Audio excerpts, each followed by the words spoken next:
Magandang araw sa ating mga OFW, especially sa lahat ng mga OFW dito sa Saudi Arabia.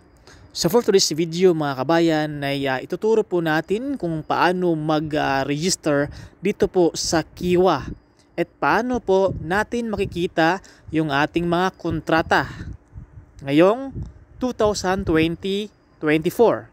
So tara! So unang-una po mga kabayan ay open nyo po ang inyong Google or Chrome and then search po yung sso.kiwa.sa.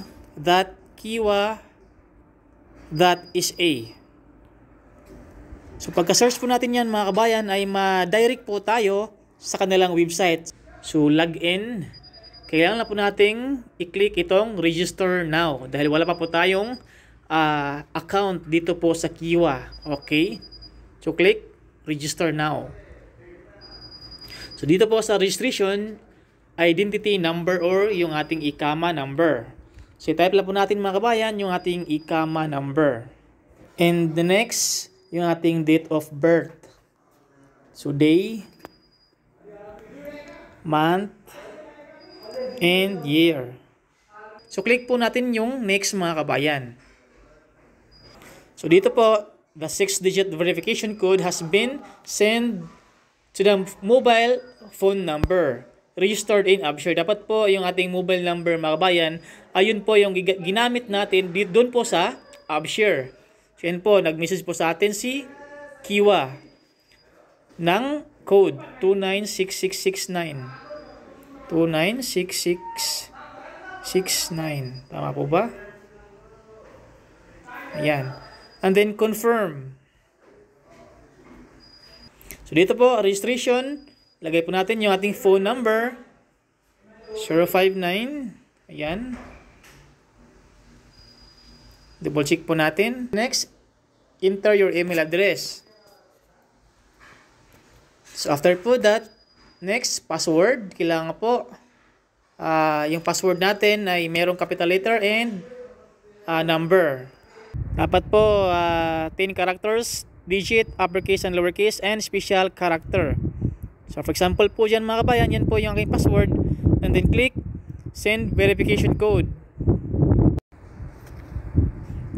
Ayan po. Hintayin lang po natin mga kabayan yung code na sinend po sa ating mobile number 2514. And then confirm po mga kabayan. Click confirm. Ayan. So account created. You have successfully created your account.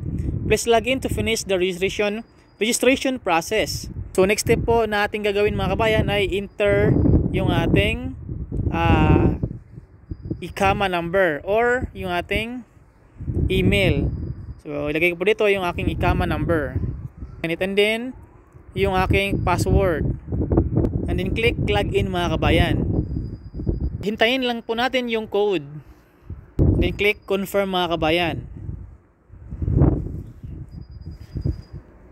So yun po, secure account. The process of securing the account has 2 steps. 1, email verification. 2, setting up security questions. So click continue po natin mga kabayan. Dito po, mag-send po ng code sa ating email address. 8954.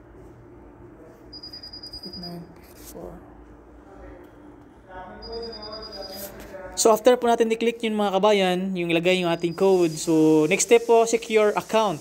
So please select 2 questions from the list below and provide your answers. So security question 1. So pili po tayo dito mga kabayan kung ano po yung ating pipiliin. So ako po ay mother's first name.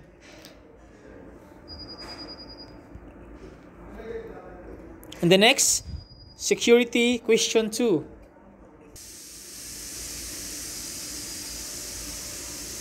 And then click save answers.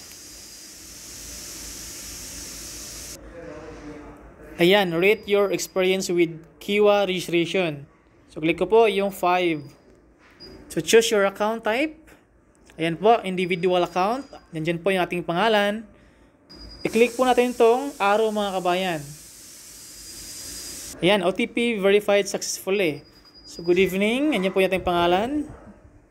decide on your new contract. Ayan po, contract preview. Job position, nandiyan po yung ating job position mga kabayan. Full-time contract, 24 months or 2 years. Notice period, 60 days. Ayan po. So, nandiyan po, contract start date, July 30. And contract end date, July 29, 2025. Click natin itong box mga kabayan. Click the box. And accept. No?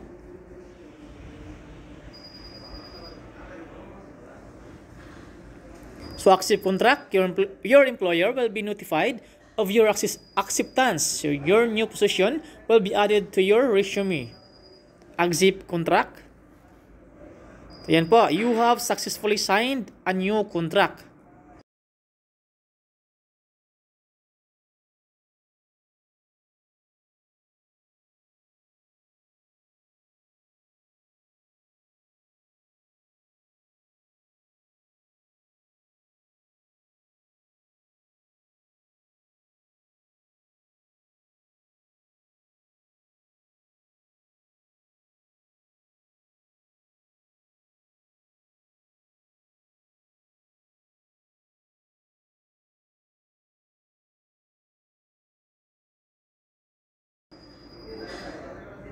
So yan po mga kabayan, ito na po yung ating kontrata. Active na po ang nakalagay. My current job is active.